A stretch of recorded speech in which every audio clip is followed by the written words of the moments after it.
Bien. Maintenant, revenons au deuxième bouton. Je vous avais dit que tout à l'heure, j'allais vous montrer quelle est sa fonction, sa fonctionnalité. Lorsque nous cliquons sur Message, en fait, nous nous référons à la variable d'état, donc à la ligne numéro 4, string public message.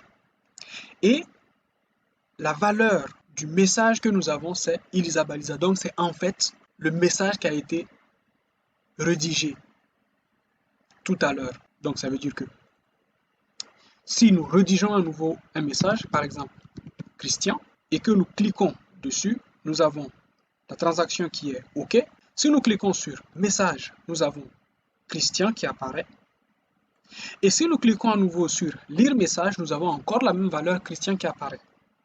Qu'est-ce que cela veut dire? Cela veut dire que, en fait, le système, lorsque nous déployons le contrat, ce contrat par exemple, nous crée gratuitement un bouton qui permet d'invoquer la valeur d'une variable d'état comme la ligne 4, donc message.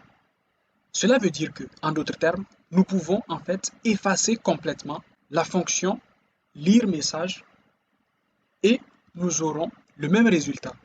Mais lorsque nous effaçons cette fonction-là, c'est un nouveau contrat intelligent que nous avons entre les mains. Et pour pouvoir en prendre possession, nous allons devoir à nouveau le compiler. Et une fois qu'il est compilé, nous allons à nouveau devoir le déployer. Donc pour le déployer, nous allons revenir ici, écrire à nouveau un premier message, par exemple Satoshi, et cliquer sur Transact. Lorsque nous cliquons sur Transact, eh bien, nous nous rendons compte qu'il y a deux contrats, l'ancien contrat et le nouveau contrat. Lorsque nous fouillons au niveau de la console, nous nous rendons compte que nous avons à nouveau un nouveau contrat parce qu'il a utilisé la fonction constructor. Et quelle est la valeur de la variable d'état? C'est Satoshi.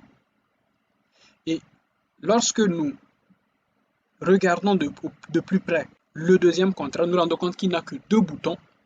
Un bouton qui nous oblige à payer des frais lorsque nous écrivons une valeur sur la blockchain, et un bouton gratuit qui nous permet de lire une valeur. Donc quand nous cliquons sur message, nous avons Satoshi. Et si nous voulons changer Satoshi en Nakamoto, eh bien, nous allons à nouveau payer. Et lorsque nous allons chercher à lire le message, eh bien, voici la valeur du message Nakamoto comme dans la rédaction ici.